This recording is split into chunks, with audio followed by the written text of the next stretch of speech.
So now I want to make a leaf brush. I want to go ahead and play with that. So I'm going to come in starting with this document, and go ahead and zoom in a little bit. Let's just make a leaf. And I'm not sure what kind of leaf I want to make, but it's always good to start by looking at reference. Don't just start totally blind. Probably got lots of leaves here. Yep, sure enough. And I think it's fall leaves are always fun to do, so we can just take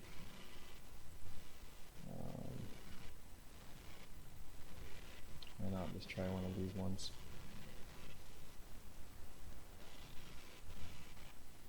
And I'm not using this, copying this directly, I'm just going to use it as footer. So CG Textures is a great reference for you guys to use.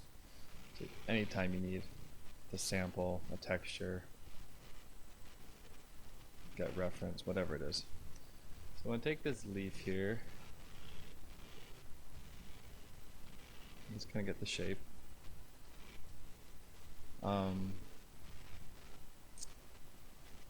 You'll notice that, I mean, at 100%, this is going to be pretty small, but that's okay because I'm going to be painting hundreds of leaves. I don't want this sample to be too large. And I want to isolate this completely. So I'll take my levels, Control L. Actually, first let's just desaturate the image. Oops. Sometimes when you bring an image in, if it has this little icon next to it, that means it's a smart layer. Just double click on it, or right click on it and say rasterize layer. That turns it into a bitmap image, and we can talk more about that later. Control Shift U, there we go, desaturated. L, this one I want to actually crank all the way. We'll keep a little variation in there for now. And I'm going to paint out the brush presets for this guy. Just paint white right over the top of that. Okay, nice. So there's my sample. Made it real quick. It doesn't matter that this isn't. The sample is basically looking on what's on black and white. If it's white, it's transparent. That's all that really matters here. So Control A, select all, edit, define brush preset, sampled one. Okay. Let's go back to our document. And as I do this, it's just repeating as expected our pattern. So first thing to do, let's take the spacing and space this out. So now I'm going to get something a little nicer. That's not going to make a nice leaf for a tree. So I'll go ahead and start with shape dynamics. And the size jitter, instead of being on pen pressure, I'm just going to turn it up here so we get some randomness. The control is just going to be totally random. So as I go across here, I'm just going to get a random size of leaves. I don't want it to be too much, but if I do too much, it might look a little odd, but that's probably pretty good for now. Let's just see where that gets us. I'm going to turn my flow up all the way. There we go. Angle jitter, let's just crank that 100%. Okay, so now I'm getting different things. A little roundness, that will give us some variation in shape. And here you can have, I have a minimum roundness. Much like minimum diameter, this is like, don't go more round or don't deform the image more than a certain percentage. Great, scattering, definitely want to do some scatter, so that will send it off the axis of the stroke, which will be nice. The count, how much do I want there to be per stroke? It's sort of like spacing, except it's actually increasing, like one stamp is now becoming 3 or 4 or whatever. And then the count jitter I can also adjust and change, which is making a random amount of how many. So let's take the count down to 2, and that's probably fine. under transfer, I don't actually gonna leave transfer alone. I don't think I want to have.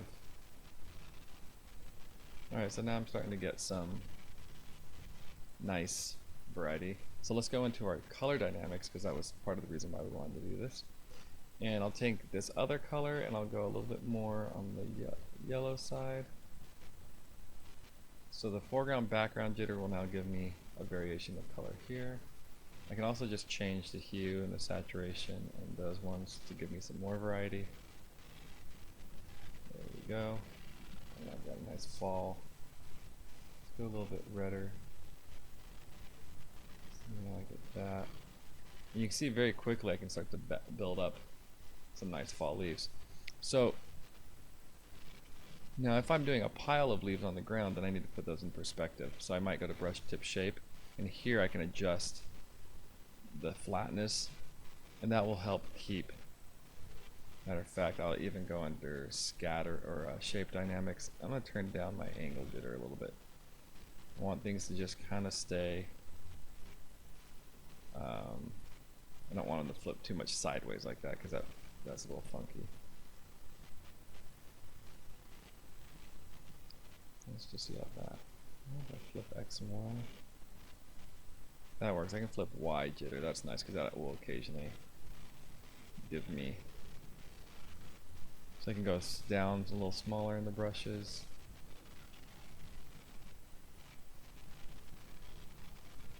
And as I get farther away, the leaves get smaller. As I get closer, I'll just make my brush a little bit bigger.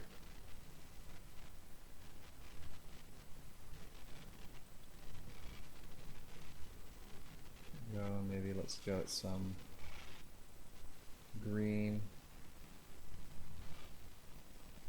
into those. Some green leaves scattered about.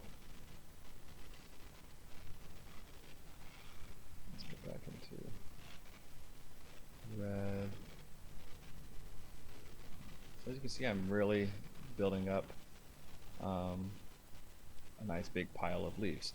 Or if I want the tree back here, so maybe I'll save this brush and call it leaves ground. And if I want the leaves to be, in a tree where they're not going to be flattened quite as much, so my angle jitter, I'll go ahead and go all the way around. On my brush tip shape, I'm going to take this back to full. There we go. And so our tree will be right here, and obviously I'd probably just save that and call it tree leaves. So first I'll go ahead and grab this brush, and let's just make ourselves very quick.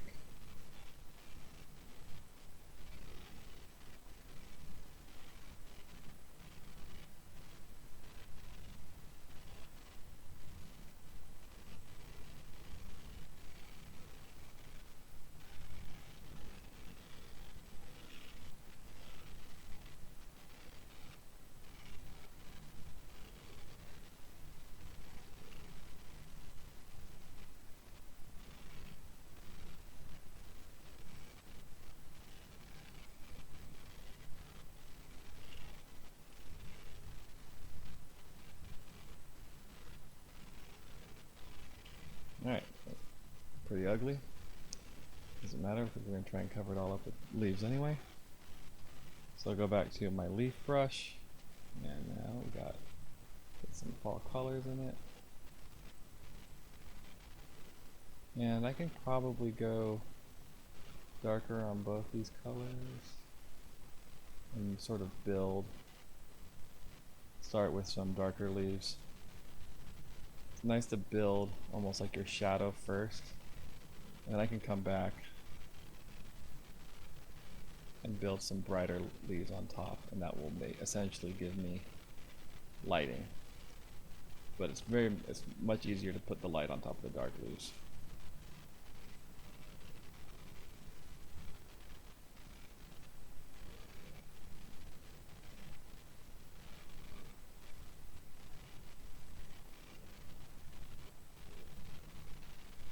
go. So now let's go ahead and go to our two colors. We'll brighten them up. Now I can use some lights coming from the upper right. So let's get some light on there.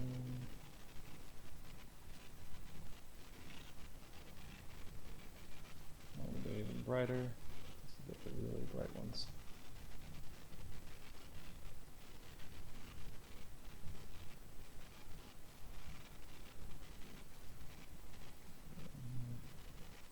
Alright, so now I've just quickly made ourselves a nice tree. Let's give ourselves somewhat of a fall gray background. And you can see how that would come together pretty quick if you just needed to paint some trees. And you can spend some time if you wanted a more painterly look. So instead of these each leaf being so, this can start to become a little computer generated because your eye recognizes this repeating pattern way too easily. So you might go a little more painterly with the sample brush and paint yourself a leaf that is a little more, I don't know, graphic, geometric, or simplified. Take a little more artistic creativity instead of just using a sample of a photo. Nevertheless, I think you guys get the idea about how powerful these brushes can be and what they can do for you. So let's go ahead and take a break. That's probably good for the brush editor for now.